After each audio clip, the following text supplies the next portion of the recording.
Om Vasudeva Sutam Devam Kamsa Chanuramardanam Devaki Paramanandam Krishnam Bande Jagadguru. Om Shanti Shanti Shanti. I salute Bhagavan Sri Krishna, the son of Vasudeva, the destroyer of the demons, Kamsa and Chanura, the darling of the dear mother, Devaki, and the Guru of the world. I salute him again and again. Oh, peace, peace, peace. So we are reading chapter number 22 of book number 4, and we are in verse number 30. Here we are getting the sermon of the four ever-free Rishi Kumars. They are called the Rishis.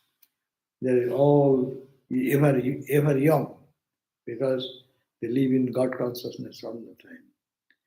So, and they are for the good of the world. So this Sanat Kumara, his name, and out of the four sages, Sanat Kumara, and he's talking about the king Prithu, talking to the king Prithu. And this conversation went on to this point that one should, deep philosophical reflection, one should be engaged and know that this whole universe is made of the three gunas, and that love for God is attained through firm faith. We have read this verse number 22 around that page, on this chapter, 22nd chapter, verse 22, etc. There says the love for God is attained through firm faith and then performance of the Bhagavata Dharma, then the philosophical discrimination, reflection, and etc. So, and anyone who wants to cultivate devotion in them should throw away the company of people of men interested in only in the worldly pleasures. And so avoid the objects and places, not only the person, the objects and the places which are pleasing to such people. That means you want to develop devotion. So you should go to temple, you should go to holy people. Those people who are day and night engaged in world and worldliness, if you go and associate with them, you will get their samskara. Their impact will affect your life. So you cannot grow devotion being in association with that. So when there is no convenience to listen, suppose you have no opportunity to listen to the recitals of Lord or Lord God, then one should engage in reflecting on philosophical theories and go to a silent place, meditate on God, and then practice non-injury, all the noble characteristics of life. So when a person then go take a instruction from a teacher, and when a person under the instruction of the genuine teacher develops a firm and constant delight and develop a firm and constant delight in and attachment to the Supreme Being. So when we learn from our teachers how to love God and feel attraction for that more, then one should endow with the power of renunciation, the power detached from the external, and for love for spiritual enlightenment. This power, when this renunciation power goes in one, that burns away, that is as if like a fire, that is fuel. So what happens? It breaks away your small ego-centric life, self-centered individuality, which is composed of what? Arrogance, ignorance, ego, attachment, aversion, and clingingness to life. So these five qualities we are having. We have these five qualities. It is called avidya, Asmita, Raga, Desha, Abhinivesha. These are the five obstacles Patanjali has said. These five are the obstacles. How you can overcome? What are those? Avidya. Avidya means ignorance. Asmita, I. The whole world is a fight of I. I am higher than you. I am better than you. I am richer than you. I am educated than you. I am spiritual than you. Even in spiritual life, I'm more spiritual than you. My religion is higher than your religion. So I, me, mine, this is the world. So that, and the raga means clingingness to attachment to the objects of the senses, and then aversion, I don't like, hatred, these are the attitude. These, and also holding on to life. I don't want to die. Even uh, today we are talking about that. There's some that they, some say don't resuscitate me. When I don't call 911 and ask written document, I don't want to be back with pumping and this and that, or life support. No. Somebody said, no, you are a young man, young person. You should not say like that. You may come back and have a good life. Are in that condition, still you are thinking to come back. That means clingingness to the life. We forget how many times we are born, how many times we are again born, no? But we have to hold on. This body is precious body. But this body is, as you are discussing in the dining table, that this body is, you do not know which part functions what way. And that is a, just it can break at any point. Any of the parts of the engine can break any time and dislodge everything. That's why clingingness. But these are the obstacles to the path of devotion and God realization. So when you have such,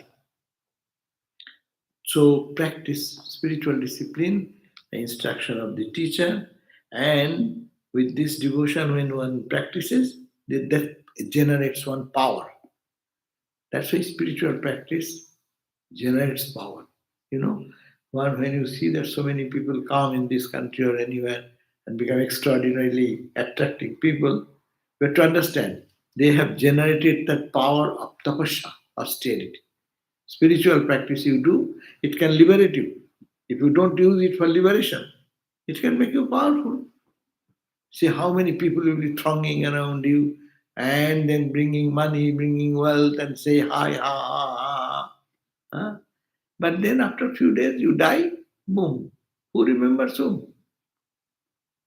To talk about the biggest people, all many powerful people in the world. So it says that these obstacles and will be thinned away. These obstacles, avidya, asmita, raga, desha, viniveshaha, kleshaha. Patanjali's yoga says these are klesha. These are pain-bearing obstacles because it brings obstacle to God realization, obstacle to samadhi. So you go to Guru, take this instruction and follow and do your practice to burn out all these five obstacles. The aspirant whose mind has been thus burnt up and is thereby freed from the limitation imposed on it, sees no longer an inside and outside for the self.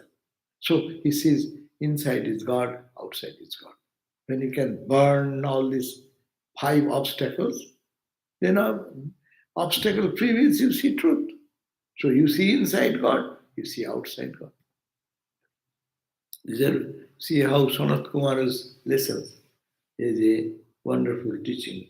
It is the mind that acts as a barrier of the self, capital self, causing the distinction of the subject and object. Who makes a distinction? I, inside, outside, it's all mind is creating. So that the state of one in whom this divisive factor has been obliterated is like that one person is awakened from the dream. As we awaken from the dream, and all the dream experiences, violent dream, fearful dream, or cheerful dream vanishes in a moment.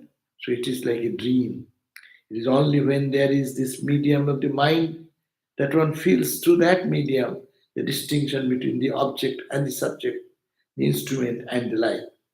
It is only when there is a reflecting surface uh, between, like the water and mirror, that the seer sees the distinction between himself and the reflected image. You can see yourself when you have a mirror, you stand before the mirror, there is a reflection. Or in the water, clean water, you go and you see your face, you can see. That means you are seeing two when it is you are reflected in the medium of mirror or medium of the water.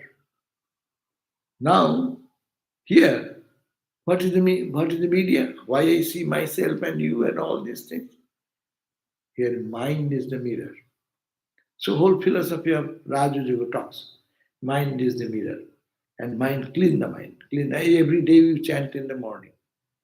Chant the name of the Lord and His glory unceasingly. Yeah? The mouth. What is that? So that the chant the name of the Lord unceasingly, so that the mirror of the heart, mind may be wiped clean. Wipe clean. Yeah? And quench that mighty forest fire. Is it? Yeah? So this worldly fire will be gone there. So when the reflector is gone, that is the mind is gone. Suppose the mirror is here, I can see my reflection there, I can see two. When the mirror, you take out mirror, where is the reflection? The reflection is only possible when there is a mirror. So mind is there, that's why I am seeing you. The mind is taken out. Mind is taken out in deep sleep. When you sleep, where do you go? When you deep sleep, you don't see any your action, your hand, your feet, your activity, no. Because mind is sleeping, so you are free from duality. So when you go to samadhi, when you go to deep meditation, there is no two. And that's why ultimate meditation leads us to non-dual experience. When the reflector is gone, the reflection too disappears, and only the seer remains. Now to the 30th verse. So I am just connected every day because no one remembers anything, and so link that. It takes 15-20 minutes. Then we run for the next reading. Today, now we are reading 30th verse. What it says? 31 verse. The mind of a man who is captivated by external objects loses its discriminative faculty, even as the water in a lake is dried up by the reeds on its margin. No? The mind of a person who is captivated by external objects, when drawn, attached to the external object, we lose our discriminative faculty. When you can discriminate, I am the pure soul, I am a child of God, when? When your mind is settled, when you are engaged in very much with the external things of the world, there is no time for you to think in this life. That's why it says that the mind of a person who is captivated by external objects loses its discriminative faculty, even as the water in a lake is dried up by the reeds or on its margin. No? So the water is dried, so there will be no mud can come out. So if thought is weakened or distorted, the sense of the continuity of the event is lost. Thought is weakened or distorted. See, we sometimes say, oh, what are you going to say? Huh? You have some thought in your mind and you say, oh, I forgot. What I was talking about? No. That means when thought is distorted, disconnection happens. And we cannot link with the past. So it says, if the thought is weakened, it becomes weak or distorted. The sense of the continuity of event is lost. What is the continuity? What are you saying? What are you thinking? What am I going to say? I miss that link. Someone can connect me with again. So the point is that be careful, deal with the mind, make the mind pure so that you can free yourself, detach yourself to the external world. Actually, whole spiritual science is to detach from the mind. If the mind is withdrawn, us everything is gone. We cannot do that during our say operation and other things when you go to a hospital. What doctors do, they do simple thing. They don't do anything else to detach ourselves. How? From the body. It's a big Vedanta philosophy. When they detach, we learn, we don't know, I cannot detach, but my aches and pains will be there then doing a big surgery, no? 3 hours surgery going on the body, no? But you don't know anything during that period at least. Why? Your mind has been put to sleep. Mind is not there. Because mind is not there, so much is going on in your physical body, you are not feeling anything. Does it not prove that it's what mind's power? And when you come back little bit in the he's coming back to senses. No? When you come back, then pain starts. Then they give you a you have to call painkiller, no? And to reduce that pain, morphine or something like that. So again the same thing. So it is the point that our perception in the world is on the mind.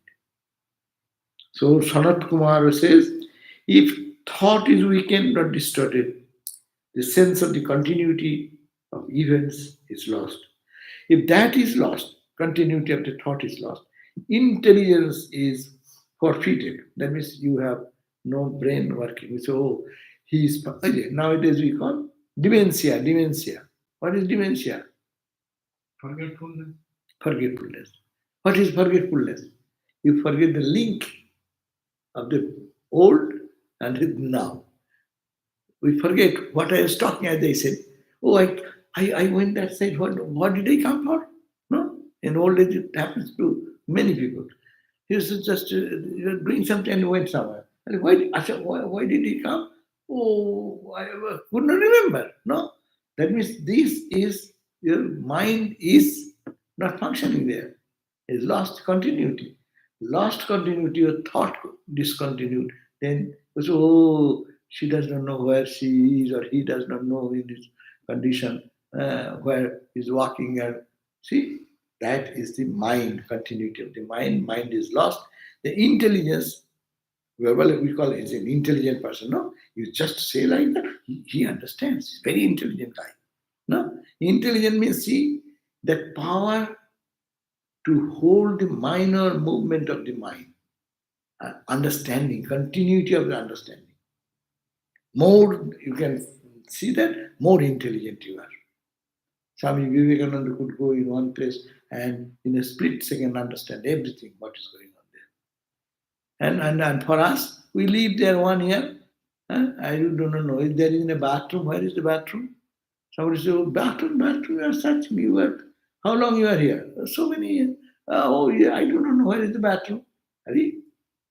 Being here in the shrine, and there is an attached arrangement for that. We come and see, but don't see. That's the mind is not alert. But mind alertness, I am talking about the Atmastananda Swami came once. He became the president. Swami, that time he was the general secretary. So when he came, and he just asked and going around for a walk with me, I was taking him to show the place. He said, hey, how many steps are here? I said, tell me, how many steps are here? From here in front of temple, go to the cul-de-sac. How many steps are there? I don't use it regularly. Don't argue. It is question is that the question you say answer. Yes or no. Yeah, that means you have no interest. But he has the interest. I am here, so I let me know. It is Lord's place. I'll say so many steps are meaningless for us. Huh? But Sattvika mind, will be watchful of everything. Those who can connect their mind, very strong mind, they can see everything. Simple thing. He said, "Oh, what is this tree in the courtyard? That tree in front of Atma Vidyananda's room, in front of that." He said, "What is the name of the tree?" I never. Tell me, can anyone tell the name of the tree? Suppose Gana's office, just entering into the kitchen. What is the name of the tree? How long? How many such trees are here in the garden? Sankarananda Maharaj, like one day, asked one brahmachari. He was a brahmachari then. And Swamiji used to love him, but he's a very strong person. Sankarananda Maharaj, my guru. So, I he, met him, Maharaj. yes, I I have met him. Yes. So, he's asking, he went to Narendrapur. Lokeshwarananda Maharaj is there, and Maharaj invited Swami, please come and stay here for a few days and take rest. Anyhow, he went, and as he entered, he said, because they are trained in Raja Maharaj. In the Belur Mount campus, how many? He asked, first asked, Professor said, hey, you are here how many years? Maybe 2-3 years. Okay. How many coconut trees are there in the campus? It is 1 mile, 2 mile long property. How many coconut trees are there? He, foolishly or anyhow, very smartly, just said 978. Just prepared a number. Maharaj didn't say anything. Then, oh, acha, okay. And then he got frightened that I lied in front of Maharaj. Then he went to the Swami who looks after the entire garden and other things. He went and fell down at his feet. Maharaj, if Maharaj goes and asks you how many coconut trees are there, he will say that is 978 or whatever I said. Maharaj didn't ask anymore, but he is asking about the alertness of the person. You live here, you should know, because this is Lord's place. So Bilur Math was like that. Even they used to say, what is how that cow is doing, Ganga is doing. Sure, Ganga, a cow shed is there. One Swami to look after the cows, but others need not be careful. But you stay in Thakur's place and you don't know that you get the good milk from that cow and don't know the name. And is she fed well? I heard that is not keeping well. No. So the alert. That is what I am wanting to say. When the mind is alert, we call intelligent person. When mind is little down, oh, he does not. So you are going and you met somebody, just he crossed your eyes. But I didn't see. Oh, I don't know. I didn't see. But intelligent person, with a little look, he will see everything. He may not say, he may not express his feelings, but everything comes in his mind. Intelligence. He watches everything. So the intelligence will be forfeited if thought is weakened or distorted. The sense of the continuity of the events will be lost. If that is lost, continuity of the events is lost. You forget what I did this morning. And the people dementia, they cry at the night. They have been properly fed. There was one Swami, I was in one place, that one Swami had got dementia. So night time, I was first night spending close to that his room. She started crying at the night time. No one is feeding me, they're killing me, and what is the torture they're doing? And then really we were worried that we do not know. Then said, but now Maharaj, he has taken all everything, but he forgets that he has eaten. Huh? Continuity of the thought is broken. And when it is broken, then your intelligence is forfeited. If intelligence is lost, a man is as good as having attained to self destruction. He does not know who is he or what is he, what purpose is there. So 32 verse. There is no greater loss than such as self destruction, for it is for the sake of this self that everything else is valued. No? If this self destruction, if I go away, then what is the meaning of my staying here? It is like a piece of wood, piece of cloth, like that. Is a matter? Actually, those who live in the world, they don't enjoy the world at all because mind is disturbed, mind is lost. By a continued preoccupation with wealth and sex, man misses the real human fulfillment. For an unending preoccupation with these things deprive him of spiritual knowledge and experience, and is gradually reduced to the state of trees and vegetations. That means they would degrade themselves down to their life, inanimate life. Animated life is this one. They go back to the inanimate life. That means continued preoccupation. You look at that, those people who are day and night engaged in this only worldly things too much. They have no time to explore what is inside, where is God, what is freedom. This thought cannot come to them. And what happens at the end, we see people, everything goes away, then they start crying and weeping. On the contrary, a spiritual person, they welcome. The Swami, where we are talking about that a clingingness to life, versus Swami Vivekananda says. uh, One who dares to love misery, মৃত্যুরে যে বাঁধে বাহু পাশে, who can hug death, and there appears Divine Mother Kali, dances in the cremation ground of the heart. It's a very strong word, but the power is that the mind is alert and mind is detached mind. But in the cremation ground means what? Even a person who is totally full of worldly thoughts, if goes to cremation ground, another thought comes. Oh, what is life? This is the end of life. That will be the end of everyone.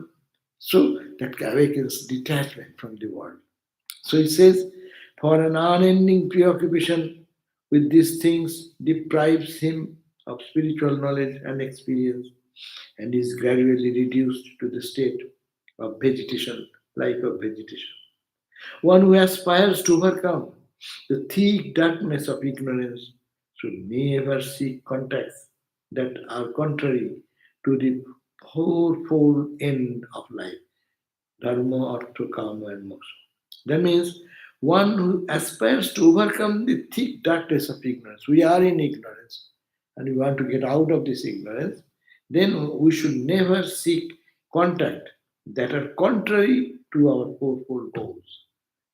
Dharmic life, what is called the person of character, and good nature, dharma, following the disciplines and dharma, collecting money, wealth, artha in right and proper way, kama, fulfillment of desires in a proper way, and moksha, liberation. They become contrast, they are contrary. They cannot reach these four goals of life. What the question? Fifth goal. The four goals of life is dharma, artha, kama, moksha. Righteous living, dharma, artha, earning good money in life in proper way, kama, fulfillment of desires in legitimate way, and then moksha, liberation. These four goals, all is lost. What the question of the next higher goal? Love for God. Of these four ends, moksha alone is accepted as the really stable value to be sought. But first people go to the first three. Righteous living, righteous earning money, righteous enjoying life. Then they reach to a point, I have done that. I am not satisfied. Then he goes to moksha. Then the three other subject to the destructive force of time. So, of these four ends of life, moksha, the liberation alone, is accepted as the real stable value to be sought. Others, for the other three, dharma, artha, and kama, they are subject to destructive forces of time. You may be wealthy, but in time, suddenly you can lose those wealth. You have maybe other uh, very dharmic life. Dharmic life, it does not give you liberation. You have to love God. So these are not stable. Only stable is the liberation, moksha. Whatever is born as the effect of the transformation of the three gunas are like castles in the air, struck down in time by the will of the Lord. So anything made of the three gunas, sattva, rajas, and tamas, must have to die because three gunas itself are temporary. The gunas manifest in diverse ways. So they are like the castles in the air. So if the three gunas, it is made of three gunas, then it will have to die. You make anything impermanent with impermanent object, it will one day get destroyed. They do not lead to the ultimate goal. O King Pritha, in the hearts of all beings, who, as it were, form a cluster of bodies, mind, sense, prana, buddhi, ahankara, the Lord shines as the master, a real presence, the indweller. So, what he says that now, O King, in the hearts of all beings, in the heart of all personalities, who are, as it were, form of cluster of bodies, that and what is there in this body? Body is there, mind is there, senses are there, pranic force is there, buddhi is there, ahankara, ego is there, and the Lord is shining through every portion of your body, through your eyes, through your presence, the Lord shining, who is the indweller. Know yourself to be a part and parcel. You know that you are part and parcel of the indweller spirit, which is Satchidananda. He in whom Maya, in the form of the universe of cause and effects, shines, even as a snake seems to appear in a wraith in the state of ignorance, and is sublated in the wake of knowledge in him, who is ever free, ever pure, ever awake, and who transcends this work burden realm of matter, I seek refuge. So then it is the question that we should say that I take refuge, he, to him, who in whom the Maya is there. Maya in the form of the universe and its cause and effect. So, who is that ever free Atman pure, he is residing in it. I seek refuge in that Satchidananda. Ascetics endowed with renunciation and control of the senses are not able to cut the knot of self centeredness, fortified by tendencies acquired in the past, with the same ease as these devotees who love the Lord are devoted to his service. So, be a devotee. By devotion to God, you can cut these bonds of ignorance, Maya.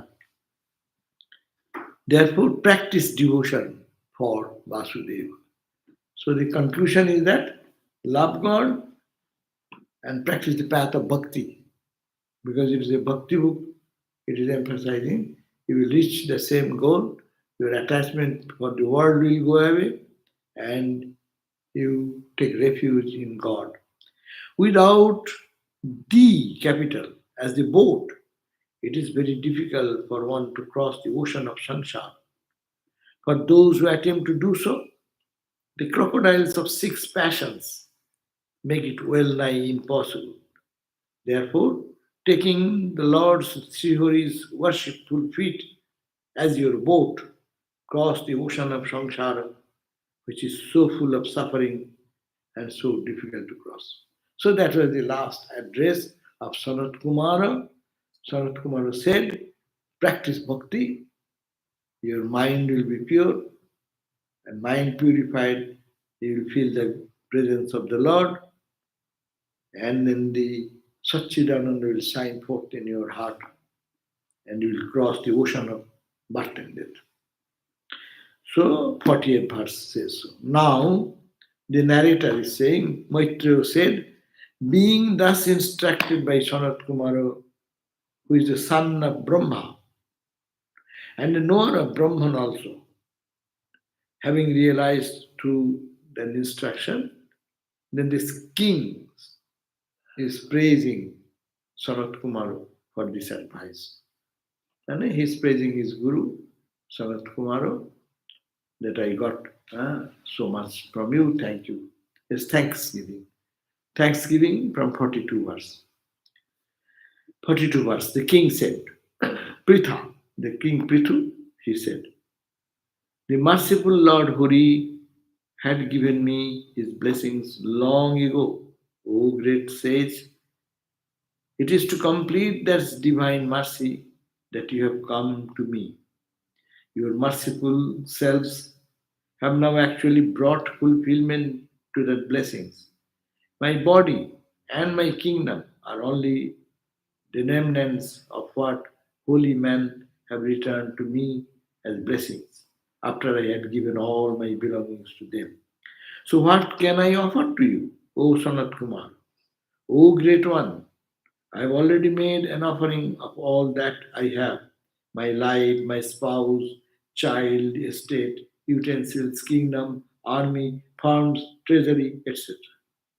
The command of the army, the government, the administration of justice, and the lordship of all the whole country, all these really belong to the holy ones who know the Vedas and the Shastras.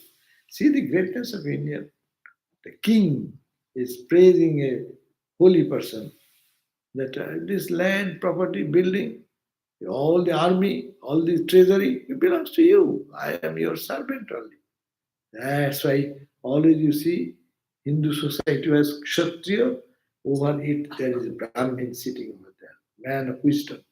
So the country would run in the righteous way. Otherwise, if the advisor is wrong, then directs the king in wrong direction. Naturally, the suffering comes for their subjects. What the holy man eats is his own food. What he wears is his own cloth. What he gives is his own wealth. Well, very beautiful.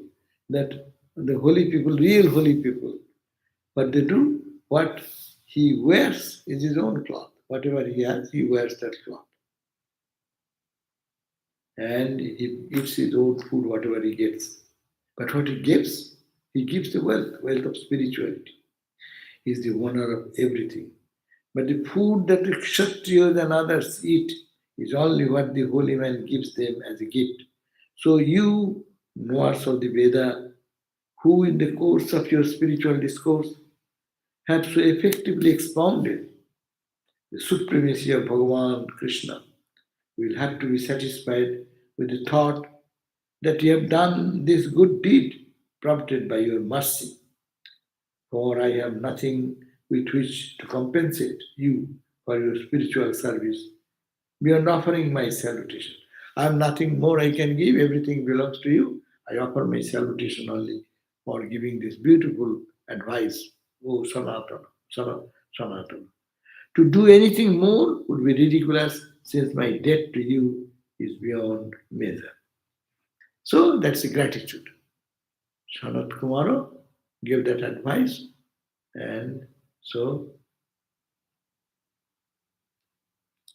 now Maitreya said, then the Kumaras, the great messengers of the spiritual gospel, after being duly worshipped by Prithu, departed, praising the great qualities of Prithu. As they rose in the sky, all those present looked on. So Maitreya said, now the four Rishi Kumaras, Shuka, Sanatana, Sanandana, Sanat Kumara, these four, they all came, advised this, and then they left.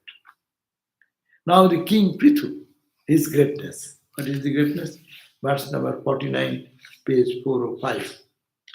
Prithu, the greatest among the great, considered himself to have achieved life's ultimate purpose, since he had been established in the Atman consciousness, to the concentration he developed with the aid of spiritual instruction he received from the sages. So he received this instruction: you be a devotee, control your mind, focus on God, detach from the outside attractions. So following all these principles, then the King Prithu, who is the achieved life's ultimate purpose. How? As in the is getting established in the consciousness of the self through the concentration, practicing one-pointed focus. He developed the with the aid of spiritual instruction he received from the sages. He made an offering of all his works to the divine, performing them according to propriety as dictated by time, place, and capacity, suitability, and financial solvency. Offering the fruits of all actions to the Lord, Prithu, being unattached, with the mind ingathered, considering himself as the spirit transcending matter, assuming the attitude of mere onlooker in all his actions, Prithu lived in his palace amidst the abundance that royalty brings in his train. But as there is no ego centeredness in him, he remained unaffected by sense objects, even as the sun who shines over everything. Huh? So, Prithu, by practicing spiritual discipline, he is established in the consciousness of the self, and being egoless, he ruled the country, though in the midst of the wealth and prosperity, but it remained unaffected. Now, in the course of his active life, which was based on total dedication to the Lord, he got begot 5 children, worthy of himself by his wife Archis. So Prithu's wife was Archis. These 5 sons, their name is Vijitaswa, Dhuma Rakesha, Hadraksha, Dravina, and Prika. The Prithu manifested in himself the qualities of the Lokopala.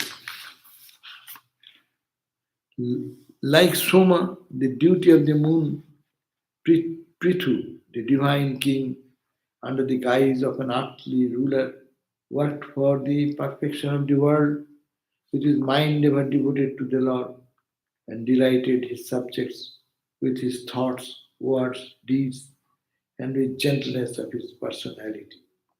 As the sun takes and gives out water, he collected wealth as tax, but gave it back to his subjects in proper time. And through his prowess, he held all the subordinate kings in their proper place. So he became a wonderful king. Prithu kept other kings under his control. What money he gets from taxing the people, utilizes to the penny for the good of the subjects. The ideal king, he lived like that. He, 57, page 406, he was formidable like fire, invincible like Indra, patient and equanimous like the earth, and generous like the sky. Like the clouds, he reigned on the world, all that is desirable, like the ocean, the depth of his great personality was immeasurable. Like the Mount Sumeru, he was the center of power in his kingdom. In administering justice, he was like Dharmaraja. In generating awe and wonder, he was like unto Himavat. In wealth, he was like Kubera. In inexhaustibility of his treasury, he was like Varuna. In strength of body, mind, and senses, he was like the wide ranging air. In the invincibility of his prowess, he was like Rudra. In beauty, he was like Kamadeva the Cupid. In the courage, he was like a lion. In tenderness of feeling, he was like Manu. And in the lording over all, he was like a Brahma. In Vedic scholarship, he was like Brihaspati. In the control of the senses, he was like Hari. In devotion to holy men and devotees, in his humility and polite behavior towards all, in his abhorrence of unbecoming acts, and in his zeal in work for the welfare of others, he was comparable only to himself. That means his wonderful characteristics, wonderful power, all-round power manifested in him. Just as the reputation of the Rama became familiar to all good men, the greatness of this Prithu reached the ears of everyone. And through the pianos of praise sung about him by people in all parts of the country. So everyone appreciated and praised the King Prithu because of his one side he is a realized person and another side he is a wonderful king. Okay. So now we end the chapter 22. So 23rd chapter. Now Prithu ruled the country with his power and energy, with wealth and prosperity, with ideal king. Now the salvation of Prithu. This chapter 23rd, 4.23.1. Now the narrator again started saying that King Prithu had now completed his work, the mission for which he had been incarnated. So, There is one question also. ask a question, okay. The towns and villages he had built have now become prosperous.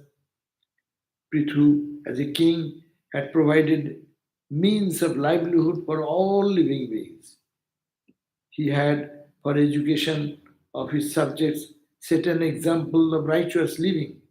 By his own life, he therefore entrusted the earth, his beloved daughter, now weeping, as it were, at the impending separation to his sons, and prepared himself to go away to the forest hermitage, accompanied only by his wife, to the great sorrow and disappointment of the subjects. The third stage, he's ruled the country to its full extent, and now he's entering into the third stage, what's called Vanaprastha, going to the forest life. The king gives up all his wealth and prosperity, and he and his wife now move towards a forest living. And people are all weeping and crying because of losing this king Prithu. With the same zeal that he had shown in subordinating the world in the past, he now entered the field of asceticism, prescribed for the Brahmanaprasthas. Third stage of life, they go into the forest life. Forest life, he was a king, and now going to a forest, you have to live like a ascetic. Thatched house, roof maybe straw built, how and lying down in the floor, no gorgeous kingly bed, no physical comfort. So with the same zeal, but Prithu, the king, in the same zeal, he ruled the country. Now he went into this stage of life, Banaprastha life, and practiced in accordance to its stringent rules without any break or compromise. He and his wife, Archis. In adoration of Sri Krishna, he underwent austerities of the most rigorous type, sometimes eating only roots and fruits, sometimes only dry leaves, something only water, sometimes only air. In summer, he remained amongst fires, Panchatapa, 5 powers. In the summer, he remained amidst the 5 fires. In the rainy season, he exposed himself to the rain. In the winter, he remained in the neck-deep water. He slept on the bare floor and patiently suffered every unpleasant or painful experience without any murmur. He observed silence, practiced self-control, observed brahmacharya and controlled the pranas. These austere practices gradually rid his mind of all impurities acquired from the past. By pranayama, the senses came completely under his control. He was free from all bondage. What spiritual instruction holy Sanat Kumara had imparted to this king Prithu, according to that he worshipped and meditated on Supreme Being. Soon, unwavering and spontaneous devotion to Sri Hori Narayana was generated in the heart of that great one who followed unceasingly disciplines of divine adoration and worship with the great faith and sincerity. In his mind, the Prithu, that is purified by divine service and perfect by the intense love for divine, growing in it, renunciation and knowledge naturally dawned automatically. With the sharp edge of knowledge, he cut asunder all self centeredness, I consciousness with which man is innately identified. As we are identified with that ego, he cut that ego because of doing so much penance, austerities, and meditation. Having realized the Atman, having abandoned the sense of identification with the body, and having cut asunder the knot of I sense with the sword of knowledge, he abandoned even those spiritual disciplines. Then he went above. No spiritual discipline. Then, for a yogi is liable to suffer a fall from the path only so long as he has not developed unfailing delight and attraction for the Lord's excellence. That is, there was a spontaneous love of God in Prithu, and non external discipline was needed no longer for him. So he did so much austerity and this is end and could be established in the truth. So this is the end on verse number 12, 4.23.12. We end here today. And now, you have questions? Om Shanti Shanti Shanti Hari Om Tat Sat Sri Ram Krishna Arpanamastu. We'll be meeting again in the evening, 7:30, for our Shanti Gita. Oh Nishan, should I meditate in the cremation ground or here in America in the graveyard? Yeah. Yes, now you are not to go anywhere, but we can make the mind detached. That is the main. Even if you can go to any cremation ground, yes, it creates a general sense of impermanence of everything. See, everyone is dead, dead, dead, dead, dead.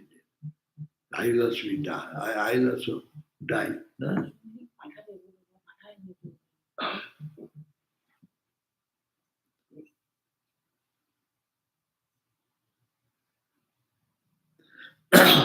So we need not have to go to a cremation ground, but earlier days people used to go to cremation ground to do all these austerities because naturally your mind feels detached. Oh, life, and this man is dead, that man is dead, that man is dead, and this is the result. People only keeping one nameplate. Somewhere nameplate is also not there. So the people feel like that, whether it is Oh, that time it says Smashan Vairagi. Smashan Boiraga. Yeah, so this guy never donate anything and he attended someone cremated and he donate 5. Right. And he say, oh, everything. For a moment it comes. Yeah, and And then go. but Vairagi. but what he's saying, if I meditate there every day, go and see everything is dying, everything is, my interest for the world will be lessened and lessened, and then interest for God will grow. That is the main thing.